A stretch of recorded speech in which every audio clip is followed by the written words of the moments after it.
Kalian gak bakal percaya dengan cerita ini. Simak sampai habis ya. Pada tahun 2016, Saka Tatal ditangkap atas tuduhan pembunuhan Vina dan Eki di Cirebon. Tapi ternyata ada sisi gelap dari kasus ini. Saka mengklaim bahwa ia dipaksa mengaku dan disiksa oleh polisi saat pemeriksaan. Saka sudah melaporkan penyiksaan ini ke Komnas HAM. Jika benar, maka Polres Cirebon bisa kena pelanggaran HAM serius. Nah, terkait dengan penyiksaan pada proses penyidikan ini, Mahkamah Agung dalam putusan 2026 Kapit 2011 menegaskan bahwa keterangan yang diperoleh dengan penyiksaan tidak bisa dipakai di persidangan. Jika klaim Saka ini benar, maka dia harus dipulihkan dan Polri mestinya harus mengusut polisi yang melakukan penyiksaan agar nama baik Polri juga dipulihkan. Kasus ini menunjukkan pentingnya hak-hak terdakwa saat penyidikan. Bagaimana menurut kalian? Apakah Saka benar-benar bersalah atau tidak? Ya guys, akhir-akhir ini beredar kabar bahwa Saka Tatal sekarang melaporkan kepolisian Polda Jabar pada tahun 2016 yang melakukan penyiksaan kepadanya dalam proses penyidikan.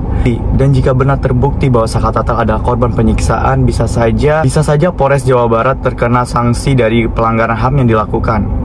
Dan juga berdasarkan undang-undang bahwa kesaksian diberikan oleh seseorang yang dipaksa dan disiksa tidak bisa digunakan karena kesaksian tersebut berada di bawah tekanan. Bagaimana guys menurut pendapat kalian? Silahkan berikan komentar sebanyak-banyaknya.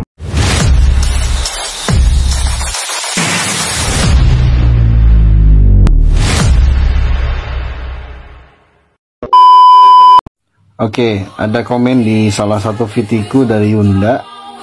Beredar FYP katanya Eki masih hidup dan sudah diamankan oleh polisi. Itu benar atau hanya akun buzzer yang menyebar berita hoax? Sebenarnya pertanyaan ini ada begitu banyak, hampir mirip. Aku akan sedikit jawab. Alright. Jujur saja aku pribadi tidak menganggap penting terkait masih hidup atau tidak. Sama sekali tidak dianggap terlalu penting. Bahkan jujur saja aku pun berharap bila masih hidup. Mengapa demikian? Karena dengan masih hidup, maka akan semakin menguatkan bahwa peristiwa tersebut bukanlah kecelakaan biasa. Bahkan akan timbul banyak pertanyaan. Mengapa hal tersebut dilakukan? Siapakah jasad yang bersama V?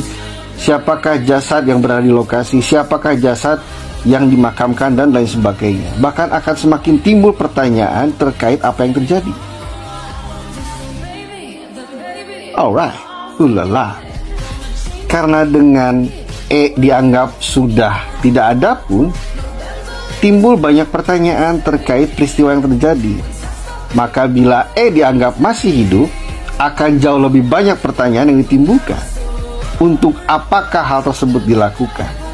Atas kepentingan apakah hal tersebut dilakukan dan lain sebagainya.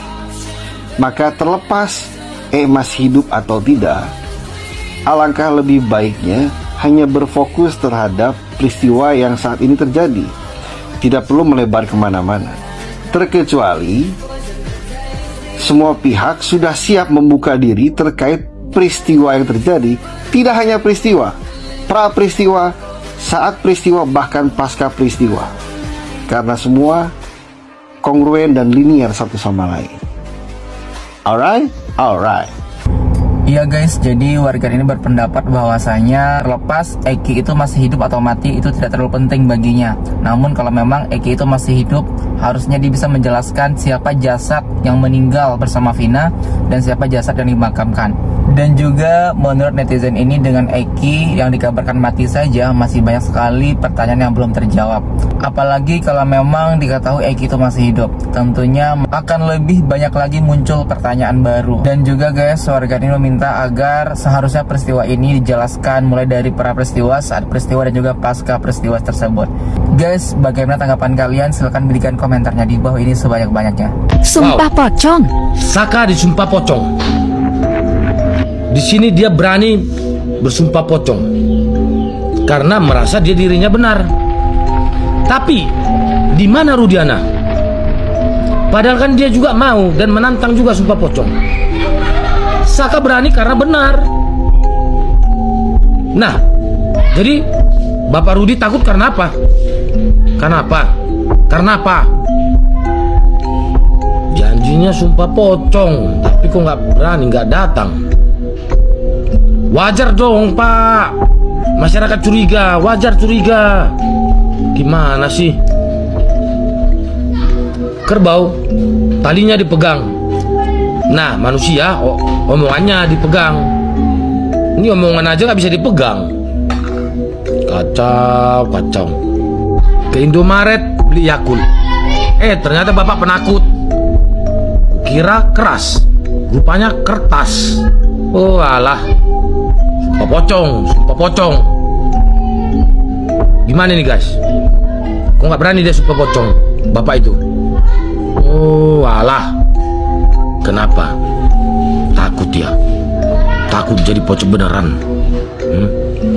Takut jadi pocong beneran? Gitu, takut. Makanya kan nggak berani kan? Sumpah pocong, kalau bohong bisa jadi pocong beneran nanti. Ya guys, setelah sumpah pocong yang dijalankan oleh Saka Tatal, sekarang muncul pertanyaan baru oleh netizen, kemana perginya Ibtu Rudiana?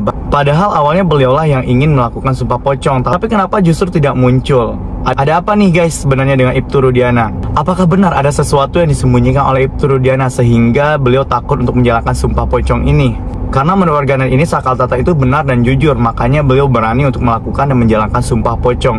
Berbanding terbalik dengan Ibtu Rudiana yang tiba-tiba menghilang setelah sumpah pocong ini dijalankan oleh Saka Tatal.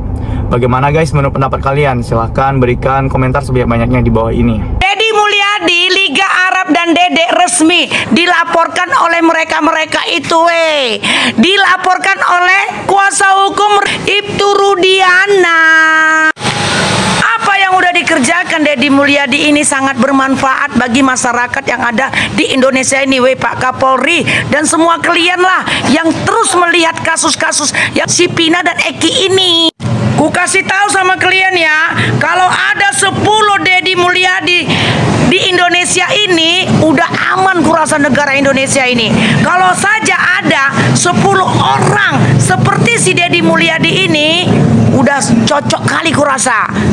Tapi ada aja oknum-oknum yang tidak menyukainya. Seperti itu pengacara yang sudah kerjasama dengan Ibtu Rudiana, Otman Paris. Kenapa pula dibilangnya? Ngapain kok Deddy ikut menjadi saksi? Ngapain kok Deddy sibuk kali mengasih? Ya iyalah Pak, aku aja pun kalau ada uangku aku mau juga pergi ke sana ke sini untuk meminta kesaksian-kesaksian mereka. Seharusnya kita masyarakat Indonesia bersyukur kalau ada pribadi seperti si Deddy Mulyadi. Berapa banyak dihabiskan uang untuk dia bepergian mencari saksi-saksi untuk mendapatkan keterangan-keterangan tentang kasus Pina dan Eki ini. Udah berapa banyak waktu yang dia habiskan, korbankan kesehatannya, waktu-waktunya dia sudah berikan untuk mengumpulkan saksi-saksi, untuk mengumpulkan bukti-bukti kalau si 7 tersangka yang sudah dipenjara itu udah lebih 8 tahun itu tidak ada membuat suatu tindakan kriminal. Artinya mereka tidur di rumah RT. Komentar-komentar kalian yang gak berguna tolong dihentikan, khususnya dari golongan-golongan kubu-kubu Ibtu Rudiana. Semua masyarakat udah sadar, udah tahu kalau sebenarnya kasus ini aja rekayasa Ibtu Rudiana. Kami minta sama kalian ya, para pejabat khususnya Pak Prabowo Litio Sigit, turun tangan aja. Napa? Ngapain mesti berlarut kali? Nggak tentu arah.